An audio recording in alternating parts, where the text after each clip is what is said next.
The turbo itself. All right, the turbo. Definitely a few things you want to incorporate here. Number one, this was a real annoying. You need a Torx set, a larger Torx set. This is a T60 to get this coolant line off. And a heads up, when you take this coolant line off, you're gonna dump your coolant. It's gonna drain out. So get ready, get something to catch. Maybe get like a piece of hose that you can feed into there, and then guide where it's gonna drain. That's what I ended up doing.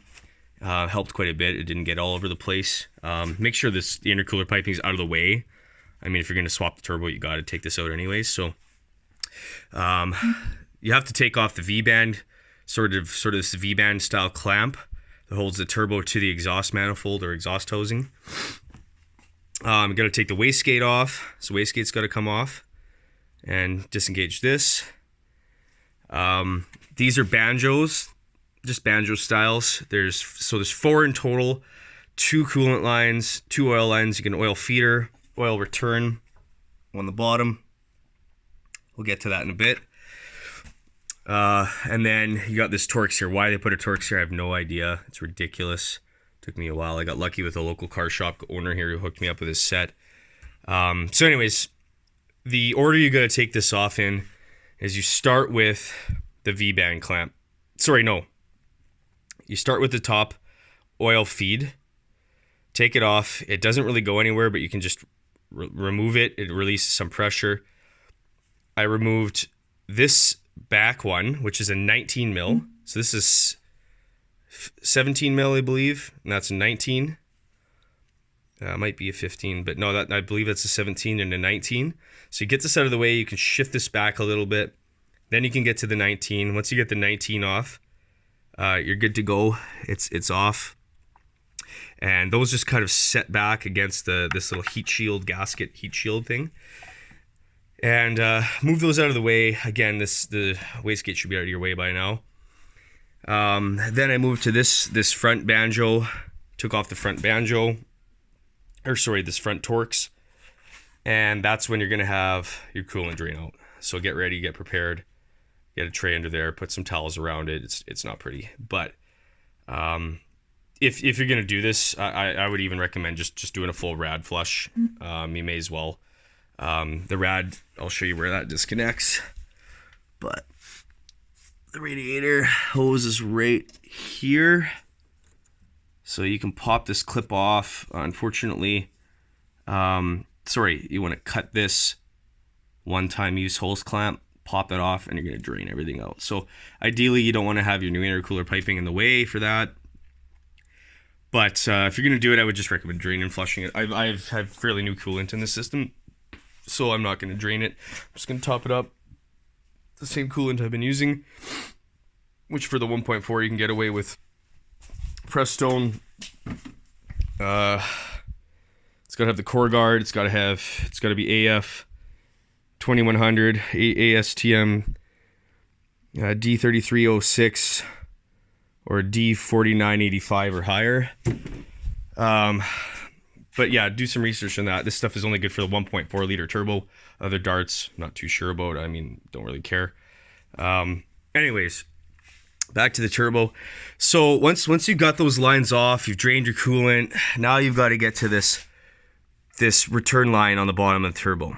Now there's 2 Torx bits. They're T15s. To get them off, there's one that you can see here and one that's tucked behind here. Now, this one was okay to get off. You got a bit of room here to kind of get in and jostle in there. The other one was, I'm not going to describe it. It was like car yoga. You got to hold a position, get that Torx seated, and just hope that you can get it off. So what I did is I literally just got to get under the car. Hopefully got a pad or something you can lay on. Lay there. You need a socket, wrench, obviously, 2 extenders to get up from the bottom through here. Intercooler piping out of the way, obviously. So through here, you got to come up with 2 extenders, get that Torx bit on there, and again, hold your tongue the right way. Get her out. Getting it back in is just as fun. And we'll see. Hopefully, once I start this up, I've got no leaks. I don't have to get under there and tighten those up. all of these banjos and this Torx, everything, do not over tighten it. There's no torque specs I can find for it. The guy who sold me the replacement Turbo Pro, we'll talk more about that, the descriptor on that, in a little bit. But he said to just seat everything. You want to seat it. If you have to come back and tighten it after it's heated up and everything's kind of running, then you inspect for leaks. Again, yeah, so you don't put everything back together. You got to get the turbo on. You got to refill up your coolant system. So you got to let the coolant system fill up. You got to let the oil system kind of, prime the turbo a bit. Do not do any hard pulls on the turbo. Let it run for like a good 10 minutes, right? Let the system purge, coolant system purge, and the oil get into that turbo. And then you should be good to go. Sorry, I guess I forgot this V-band clamp. Once you've got the new turbo on, you want to actually put on your return line first. Sorry, V-band clamp it, then put your return line on. Then you want to put this coolant return line on in the back here. It's 19 mil. Then you can put this one on top. You can kind of pull it back over and get it in there. And then this final one on the front goes back on. So once that's done, you can put the wastegate back onto your new turbo. Now, this isn't the actual stock 1446. There's a guy in Quebec, Blast Performance Turbo. Awesome guy. This is what he does. I mean, he specializes in building, special turbos, upgraded turbos. This one is the Garrett 1446, but with a special billet wheel. It's an aluminum billet impeller wheel that's been CNC machined. It's going to be stronger than your cast aluminum one that comes in the stock. It's a little larger. It's a 48 millimeter as opposed to a 46. So it's technically a Garrett 1448 now. Bit of a hybrid. So yeah, and it's also been machined. The supercore has been machined out to allow for the larger wheel. So this won't spool quite as quickly. I mean, negligible difference, but it's going to provide a little more top end and mid-range power. Should be able to hold the pressure a little better. It's just overall just a better structurally made turbo. This guy's awesome. This thing was only like $900 Canadian for the supercore, right? So I didn't even change exhaust housing. You can take this whole supercore right off. You might need a mallet just to knock it out, but once you've got it off, the supercore just goes back in, V-band clamp lines back on in the order I just showed you, and you're done. Then you just got to reattach your new piping, right? Your intake. In my case, I've got a pretty gnarly custom one. And start her up. Get that coolant back in the system. You may as well drain the oil and change it while you're doing this. I mean, I would highly recommend it. You want new oil getting into that turbo, right? You don't want any old, dirty shit. Change your fuel filter or oil filter at the same time.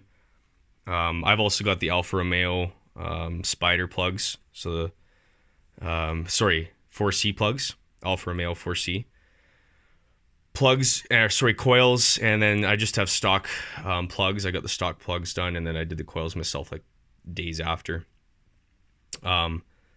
Only reason why I had someone do the plugs is because I actually had a coil burnout on me, and it was just easier for me to get them to do it.